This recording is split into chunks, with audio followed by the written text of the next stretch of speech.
Assalamualaikum warahmatullahi wabarakatuh. Saya Adhar Nur Seha. Izin untuk mengirim tugas hari ketiga setelah magang. Untuk pertanyaan yang pertama yaitu, apa yang harus dilakukan motivator apabila ada murid yang tidak mau masuk kelas? Yaitu berikan kegiatan yang disukai oleh anak. Yang kedua, apa yang harus dilakukan motivator apabila ada murid yang menangis? Yaitu segera diamkan dan memberi kegiatan yang disukai.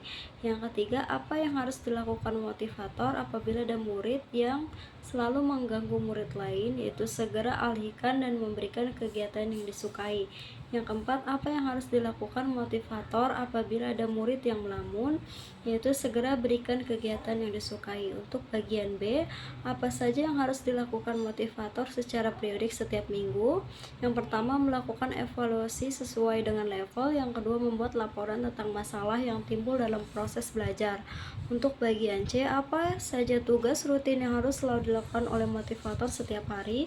Yaitu pastikan kelas rapi dan bersih, pastikan bahwa file kegiatan sudah dipersiapkan sebelumnya, pastikan bahwa sikap guru selalu ceria dalam menghadapi murid, pastikan bahwa guru tidak akan marah kepada murid dalam keadaan kondisi apapun, pastikan bahwa tidak ada pukulan atau ucapan murid malas, bodoh, dan nakal ataupun yang lainnya. Selanjutnya, bagaimana cara agar motivator mengetahui karakter dan kesukaan anak? Yaitu kita sebagai motivator dapat melakukan upaya agar mengetahui karakter dan kesukaan anak dengan melakukan dialog ala Bimba sebagai upaya pendekatan yang dapat kita lakukan. Yang kedua, masuki dunia anak, dengan begitu kita bisa mengetahui bagaimana karakter dan kesukaannya. Yang ketiga, mencari tahu lewat orang tua mengenai anak yang kita bimbakan. Untuk bagian 2, pertanyaan nomor 1, apa target suasana dan kegiatan di kelas Bimba AIWO yang harus dicapai oleh motivator? Suasana kelas dipastikan selalu nyaman dan menyenangkan. Setiap murid dipastikan melakukan kegiatan yang berhubungan dengan pengembangan minat baca dan belajar. Setiap murid dipastikan melakukan kegiatan sesuai dengan tahapan perkembangan kemampuannya. Lama kegiatan anak yang berhubungan dengan minat baca dan belajar meningkat dari sebelumnya.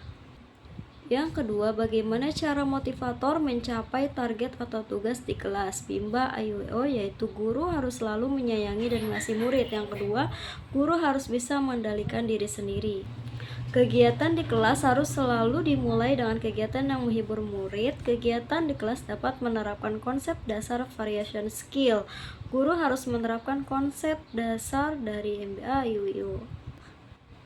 Untuk bagian selanjutnya, apa tanggung jawab utama motivator Bimba? Yaitu menjadikan suasana di kelas aman dan nyaman untuk belajar, membuat kegiatan belajar menyenangkan, menjadikan murid melakukan kegiatan berhubungan dengan minat belajar, menjadikan kegiatan di kelas sesuai dengan tahapan perkembangan murid.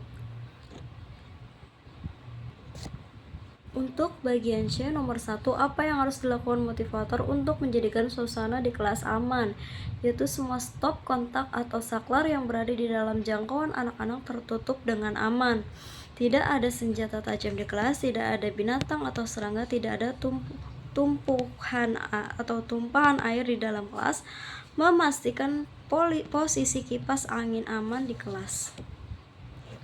Apa yang harus dilakukan motivator untuk menjadikan suasana kelas nyaman? Yaitu sirkulasi udara di kelas baik. Guru harus mengasihi dan menyayangi murid. Guru melakukan pendekatan secara fisik dan emosi. Untuk pertanyaan ketiga, apa saja yang harus dilakukan motivator dalam mengasihi dan menyayangi murid? Tersenyum bila bertemu, menyapa bila bertemu, berwajah ceria, selalu bersikap riang dan gembira bila bertemu bersama murid, belajar sesuai dengan kemampuan dan kemauan murid, berpenampilan rapi, menyayangi, melakukan tindakan preventif atau pencegahan saat murid mengganggu teman atau gurunya. Apa yang harus dilakukan motivator untuk menjadikan kegiatan bermain sambil belajar menyenangkan? Yaitu menjadikan murid ceria atau senang di dalam kelas. Murid mau melakukan kegiatan apapun di dalam kelas selain yang sifatnya mengganggu orang lain, atau misal bercakap-cakap, bermain, atau berlari-larian. Yang kelima, apa yang harus dilakukan motivator untuk memastikan anak melakukan kegiatan berhubungan dengan minat belajar, yaitu berdialog, verbal kata, membacakan cerita, bernyanyi, bermain tebak-tebakan, bermain puzzle atau angka. Yang keenam, apa yang harus dilakukan motivator untuk memastikan anak melakukan kegiatan sesuai dengan tahapan perkembangannya, yaitu proses belajar dilakukan secara bertahap sesuai dengan kurikulum BIMBA IWO.